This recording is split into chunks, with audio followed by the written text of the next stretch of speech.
Baik, di sini saya akan melanjutkan materi yang sudah disampaikan oleh Saudara Fahmi dan juga Saudara Vina mengenai struktur organisasi, khususnya yang untuk saya yaitu struktur organisasi pada KJKS.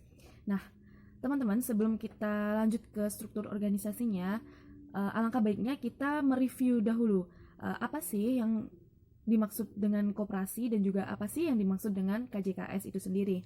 Nah, untuk koperasi, menurut Undang-Undang Nomor 25 pada tahun 1992 tentang perkoperasian pasal 1 yaitu merupakan suatu badan usaha yang beranggotakan orang atau badan hukum koperasi dengan melandaskan kegiatannya berdasarkan prinsip koperasi sebagai gerakan ekonomi rakyat yang berdasarkan atas asas kekeluargaan. Nah, kemudian untuk KJKS itu sendiri merupakan suatu koperasi yang kegiatan usahanya itu bergerak di bidang pembiayaan, investasi, dan simpanan yang sesuai dengan pola bagi hasil. Nah, pengertian tersebut sesuai dengan Kepmen KUKM nomor 91/4/4/KUKM-9 tahun 2004 tentang petunjuk pelaksanaan kegiatan usaha koperasi KJKS pasal 1 ayat 2. Baik, langsung saja kita ke struktur organisasi yang ada di dalam KJKS itu sendiri. Nah, di sini terdapat RAT, kemudian Dewan Pengawas Syariah, kemudian pengawas, lalu di sini ada pengurus, dan pengurus di sini terdiri dari sekretaris dan juga bendahara. Lalu di sini ada manajer, dan di bawahnya ada teller atau kasir, kemudian ada pemasaran dan juga administrasi. Baik, mungkin teman-teman ketika membaca makalah saya kurang jelas ya bagaimana sih tugas dari masing-masing yang ada di struktur tersebut. Baik, saya akan menjelaskan satu persatu. Mulai dari RAT.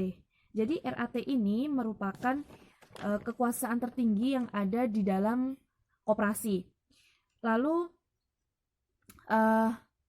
RAT ini dapat dihadiri oleh seluruh anggota, dan juga di dalam ART ini seluruh anggota memiliki hak yang sama dalam meminta keterangan serta pertanggungjawaban dari pengawas dan juga pengurus mengenai pengelolaan yang ada di Koperasi Jasa Keuangan Syariah. Kemudian RAT ini dilaksanakannya minimal 1 tahun sekali. Kemudian apa aja sih yang dibahas di dalam RAT itu? Yaitu yang pertama menetapkan anggaran dasar, kemudian yang kedua menetapkan pemilihan dan pengangkatan serta pemberhentian pengurus dan pengawas, kemudian yang ketiga yaitu rencana kerja serta pengesahan laporan keuangan. Lanjut yang seterusnya yaitu pengesahan pertanggungjawaban pengurus, kemudian pembagian sisa hasil usaha. Lanjut ke Dewan Pengawas Syariah. Nah, mungkin untuk teman-teman sudah tidak asing lagi di sini. Dewan Pengawas Syariah itu tugasnya seperti apa? Karena di semester-semester sebelumnya, teman-teman sudah familiar dengan hal tersebut. Nah, DPS ini tugasnya yaitu mengawasi kegiatan usaha lembaga keuangan syariah agar sesuai dengan ketentuan dan prinsip syariah. Kemudian lanjut ke pengawas. Nah, pengawas ini tugasnya yaitu melakukan pengawasan terhadap pelaksanaan kebijakan dan pengelolaan di dalam koperasi. Nah, kemudian lanjut ke pengurus. Nah, pengurus ini ada ketua, ada sekretaris, dan juga ada bendahara.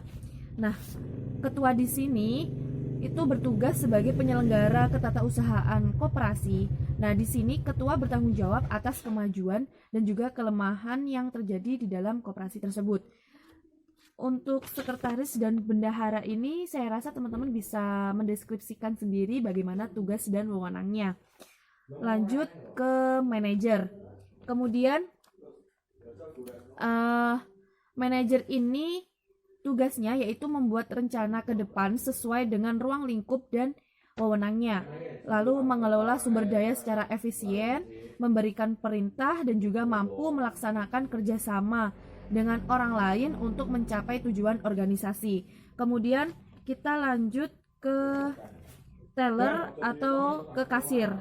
Nah, kasir ini tugasnya yaitu membuat bukti keluar masuknya uang yang ada di dalam koperasi. Kemudian yang kedua yaitu bertanggung jawab atas dana kas kecil.